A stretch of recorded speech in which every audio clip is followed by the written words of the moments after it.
you may imagine that a club is going to hire diversity for their customer base, when in reality, a lot of times managers hire based off of what they find attractive.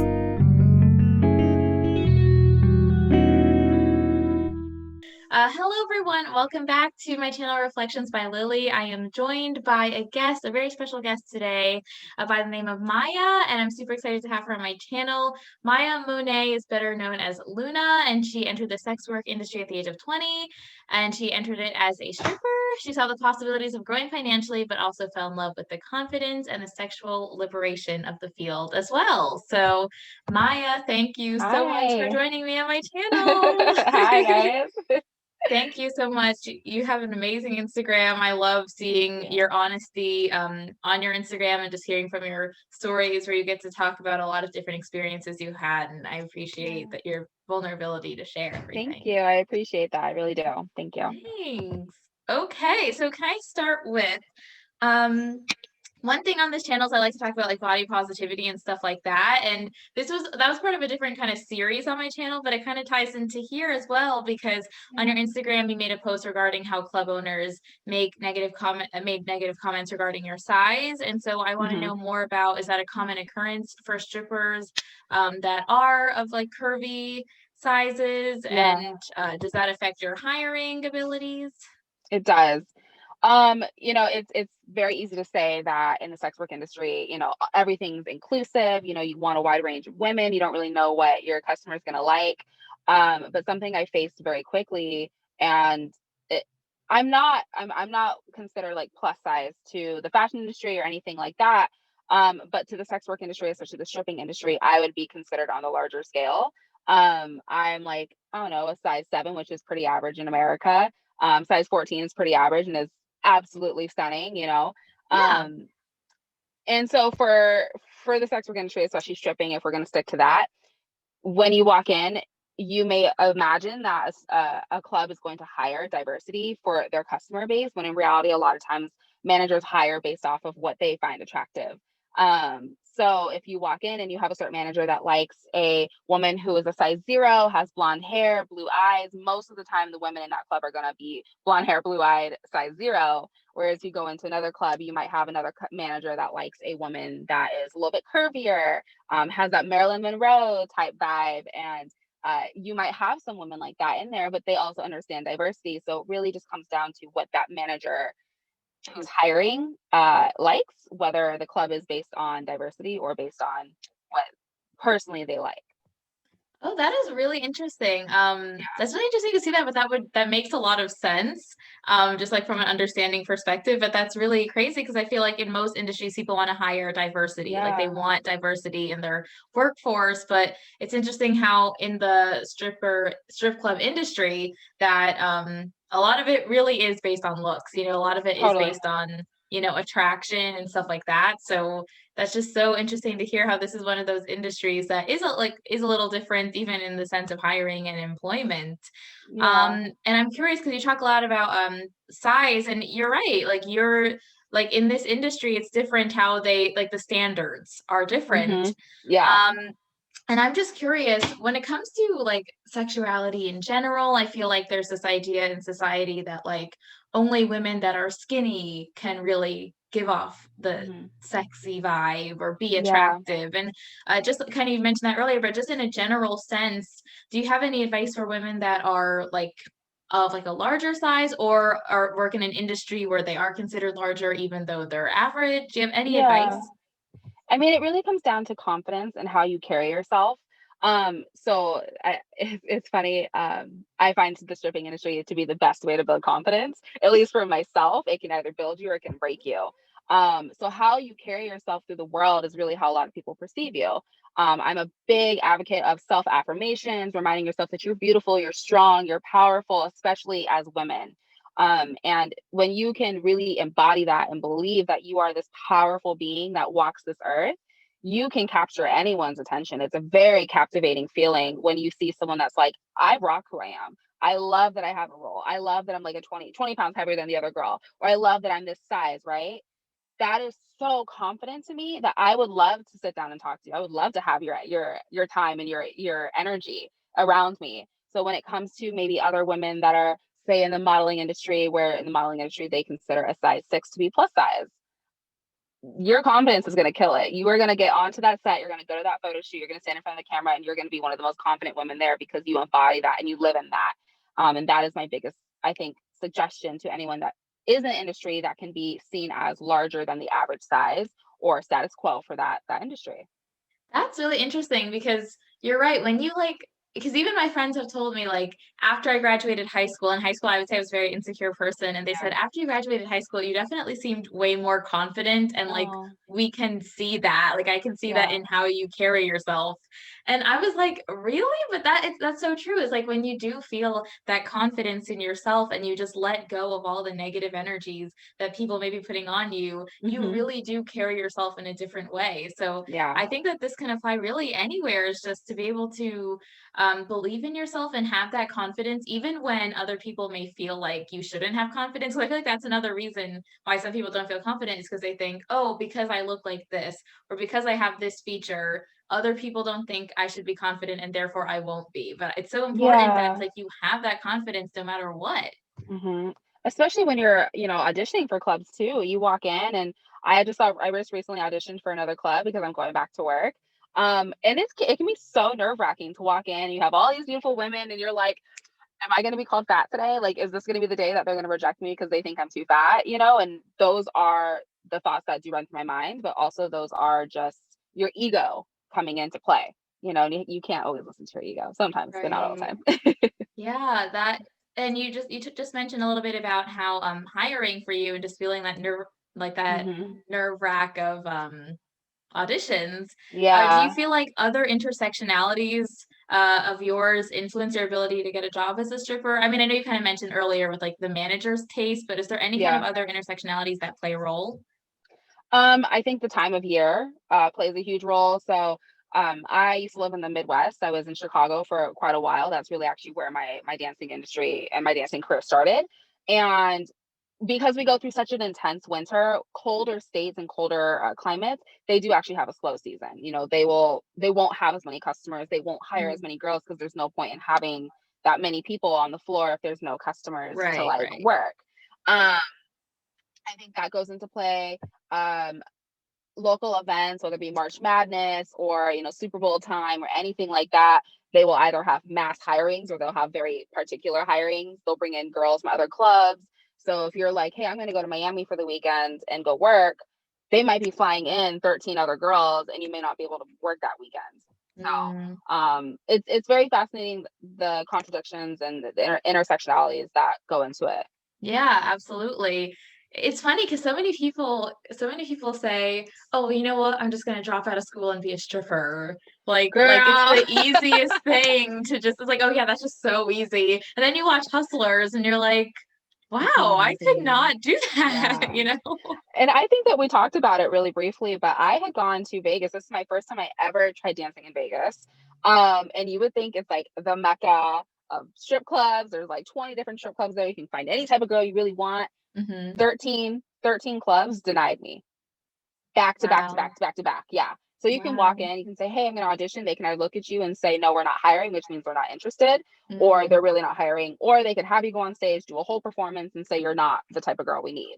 Mm. And to have that and to be like, wow, you would think that stripping's so easy. You just take your top off and you're like, I'm confident, I'm doing this. In reality, you're like, oh wow, there's so much other stuff that goes into this. And there's so It's much talent that crazy. goes into it too. So when people Yeah. say like, "Oh, well, whatever, I'll just be a stripper," it's like Hmm. it's not like you can just do it so easily. It takes a Yeah. lot of hard work. Like I remember seeing Jennifer Lopez's like video on like her pole dance Uh-huh. training, and I It's was like, intense. "Wow, that is so intense and difficult." Like I could Hmm. never even think about it. So it just makes you have way more appreciation for Yeah. the art and the talent that goes into it, because it Hmm. really is not for just anyone, you know. I just came back from the pole dance studio practicing. I practice 5 times a week, even in my own house. Wow. Like it's Wow. it's a passion for me. I never Mhm. knew that this could be my biggest passion in life. Yeah. Okay, so this is your biggest passion, and what are the aspects of it that make you so passionate and empowered by it? Hmm. When you have the ability to embrace your body, no matter where you're at in your life, that is Very, very powerful. That is a statement to your own self-love. So as I walk onto stage and I am in a very vulnerable state, whether I'm on stage or I'm in the studio, I think it's a very vulnerable state to sexually liberate yourself in a way that is captivating to other people. So to Yeah. know that I can grab someone's attention by the way I roll my body or the way I flip my hair and I look over my shoulder, like that's an extremely powerful aspect about the human personalities, human Mhm. characteristics, your talents.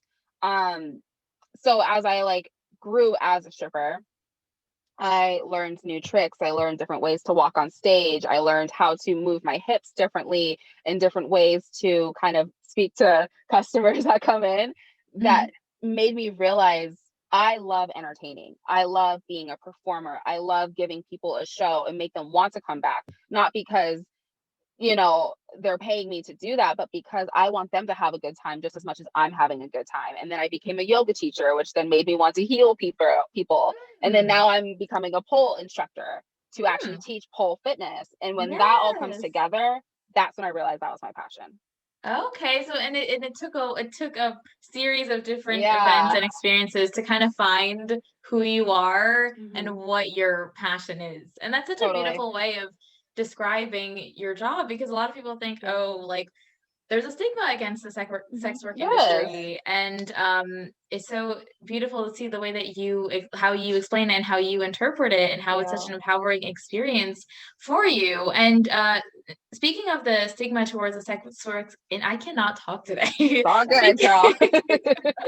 We're in speaking the of post shadow of Mercury retrograde. We're fine.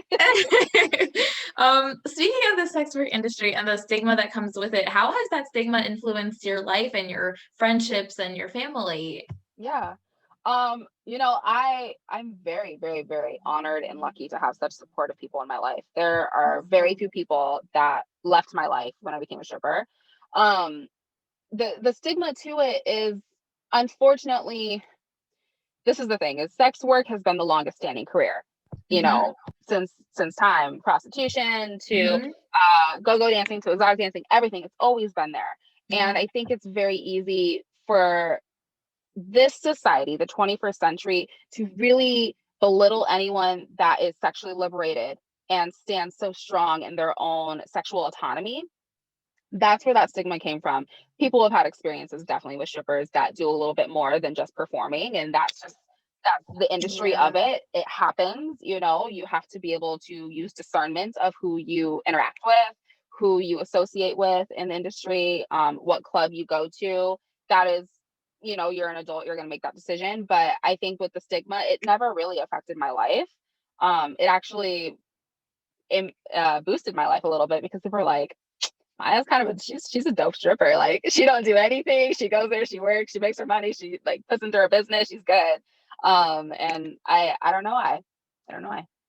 that's awesome that you have such a positive outlook on it, and I definitely feel like over time, I definitely experienced a way more of an appreciation and understanding for the sex work industry, and after doing research for a paper that I'm Yeah. writing, I learned so much, and I learned so much about, like, the stigma against, like, sexual liberation in general. Yeah, Over time, in the United States, we've definitely become more progressed moving forward, but it's just so definitely. interesting how we're at a time now where it's okay to be sexually liberated and, in the media and everything. And Hmm. we idolize individuals that basically profit off of, being so open about their sexuality. A lot of artists like Yeah. to make songs about, their sexuality, but it's so interesting how we are more sexually liberated as a culture, but yet we still do have stigmas against the sex work industry. But I'm hoping that with time and just with like sharing like videos like this, that people can Hmm. learn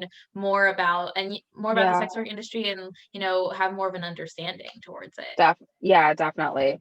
Um, in our society, there's a lot of things that we're trying to work on as a collective of people, whether it's the stigma of sex work to protecting homosexual rights and so much more. There's so much that we are really working on as a community and as a collective that in reality it may take a long time, but if people slowly begin to understand that like stripping's an art, if you meet a dope stripper, you just met an artist.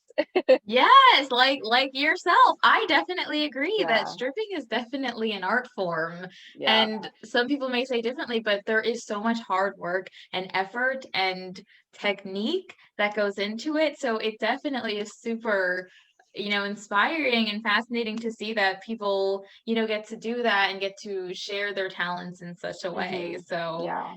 So there's definitely systematic discrimination and institutionalized discrimination against sex workers, especially when it comes to housing and employment hmm mobility, and stuff like that. So do you have any experiences with that form of discrimination?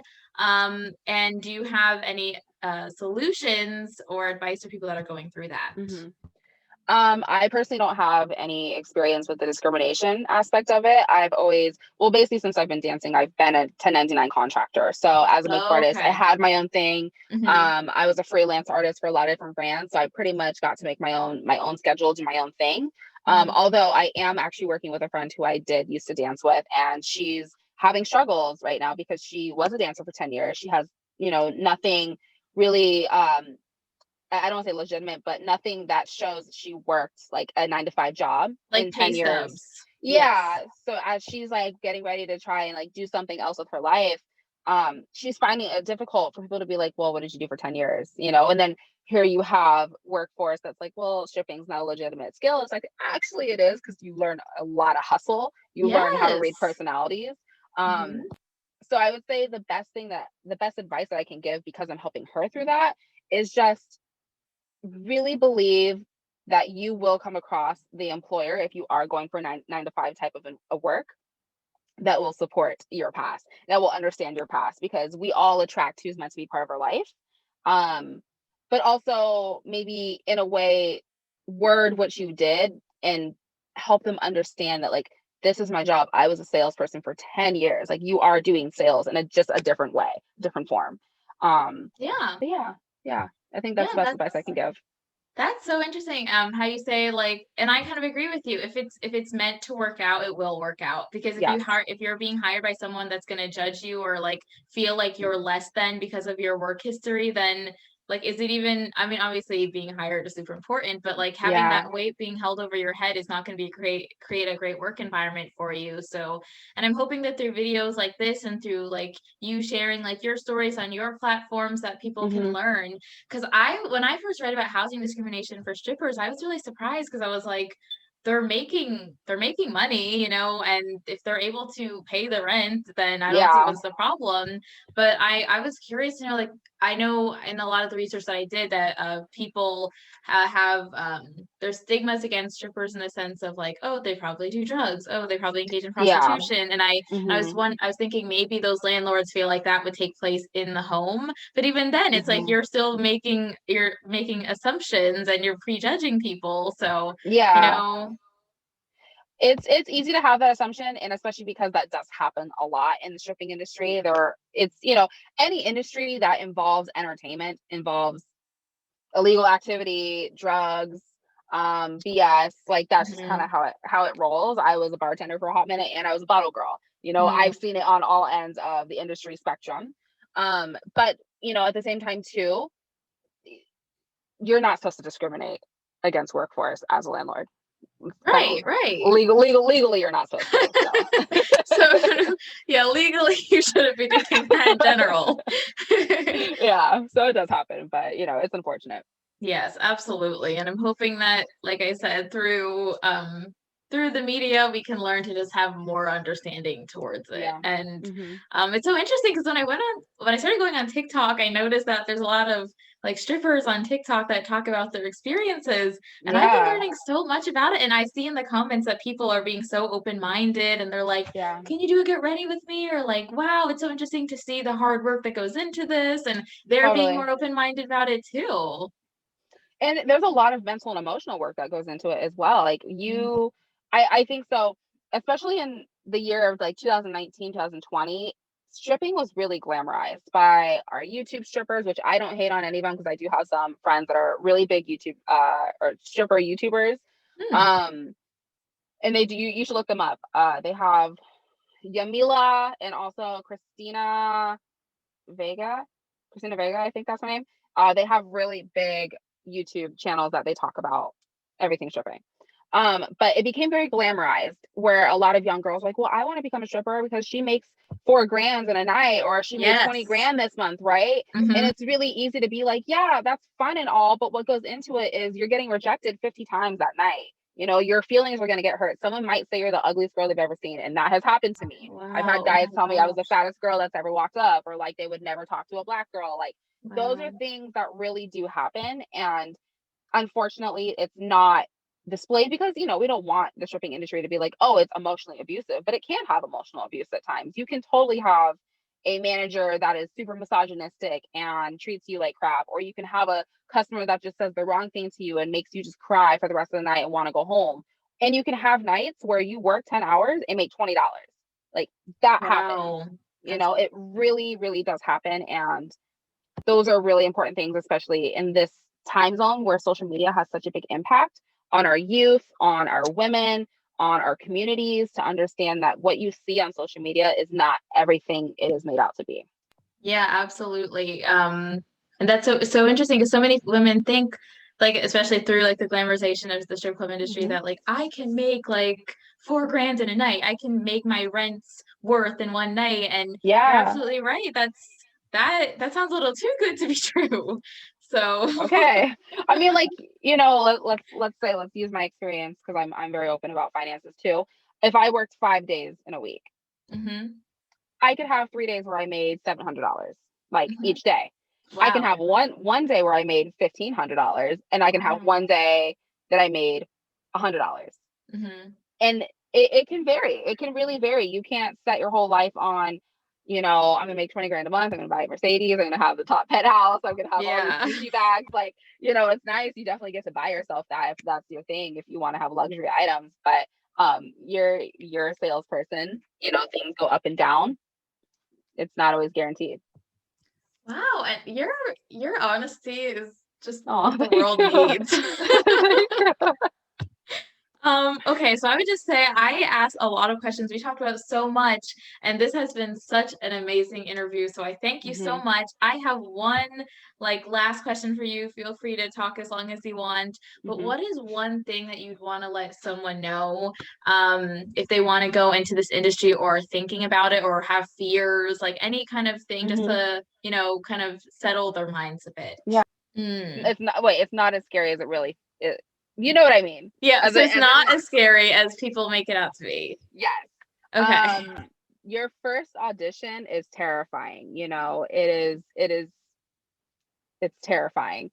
But once you do it, just like when you learn to walk for the first time, or you take that first AP exam, or you walk across the stage for your graduation, or whatever was the scariest moments, and you finally did it, and you're like, oh, it's not that bad. That is how the stripping industry is. You go in, you're like, okay, I got this. Second night, bam, I'm a pro at this. Um, but especially to my baby strippers and young girls that I mentor that come into the club, remember that you are in charge. You may have a manager, but as soon as you step onto the floor, you make your own rules, and no one can tell you otherwise. No one can make you feel like you're less than. No one can waste your time. You have the power to do everything you want that night and make however much money you want that night, and it can go however you want it to go because you are the ruler of your own world. And that in that moment, that's your world.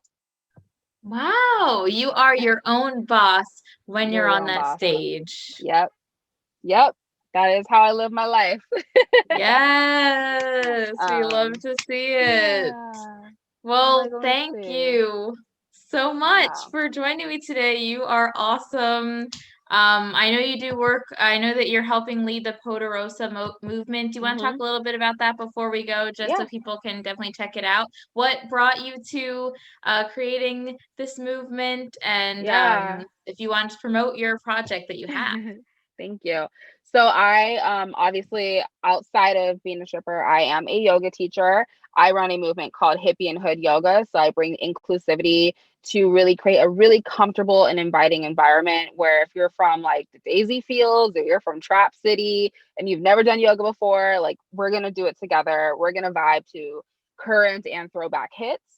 So that is really where I live my life in my yoga world. And then I was approached by a dear friend of mine who runs and started the Poderosa movement, which in Poderosa, I'm Afro Latina, I'm Dominican, Black, and Hawaiian and Irish. Um, Wow. yeah, I'm a whole mixture. But the Poderosa movement means powerful movement. And this is for helping support and also sponsor women of color and becoming a yoga teacher. So I do something every other Wednesday called Wisdom Wednesday, where I interview another woman of color who's in the spiritual wellness career field. We are right now raising money so that we can support and sponsor a woman getting her yoga teacher training as well in the current local San Diego area. Wow. Hopefully we can go national. Mhm. But it's a really fun movement to be a part of and very honoring.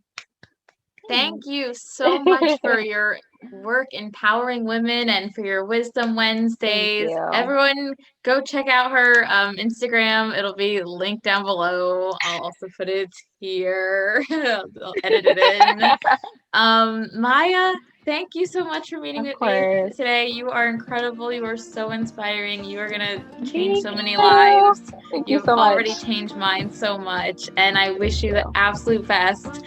And you're incredible. Thank you for joining me on my channel. Of course, of course. I hope you guys all have a good day. Thank you, Lily. And hopefully we'll connect again maybe in the future. Yes. All right, Yeah. girl. Have a nice All right. weekend. You too. Bye, guys.